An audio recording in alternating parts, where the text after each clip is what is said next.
Hi, my name is Duong, and today I'm really glad to talk about Mr. William Coltman, one of the most famous conscientious objectors in England. First of all, who is Mr. William Coltman?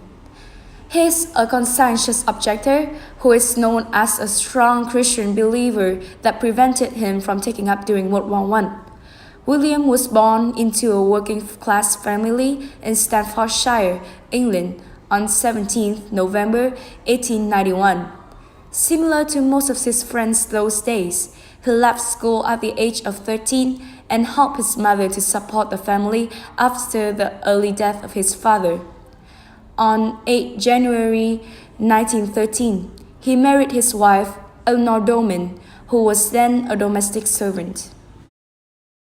Every single conscientious objector will has their own beliefs, and with William Coltman, religion was very important to him, since throughout his adult life he joined the Plymouth Brethren and he met regularly in the meeting room in the village of Wilson. He had major beliefs in 10 commandments and regarded one of them, "You shall not kill," as a moral imperative. Due to his strong religious beliefs, in 1915, he registered as a conscientious objector and requested to serve only in a non-combatant role. After some basic training in the army, he had convinced a senior officer that he wished to play no part in killing men. Luckily, someone senior in regiment saw his potential, and instead of placing on what would have been a capital charge, he perfectly became a scratcher barrier. From that day, he refused to carry a weapon, even under heavy fire in no man's land.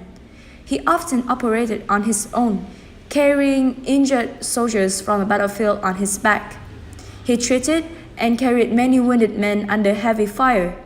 He continued his work through days by days without rest or sleep. He refused to stop until he was positive that his sector was clear of wounded. He was frequently mentioned in dispatches, and his exemplary service was recognized by the French army. So, he was awarded a medal to individuals who distinguished themselves through acts of heroism. Moreover, he also became Britain's most decorated enlisted soldier of World War I, despite the fact that throughout the entire conflict, William Coltman was not wounded and never fired a single shot. After the war, he took up employment with his local authority parks department as a groundskeeper, a position that he held until the retirement in 1963.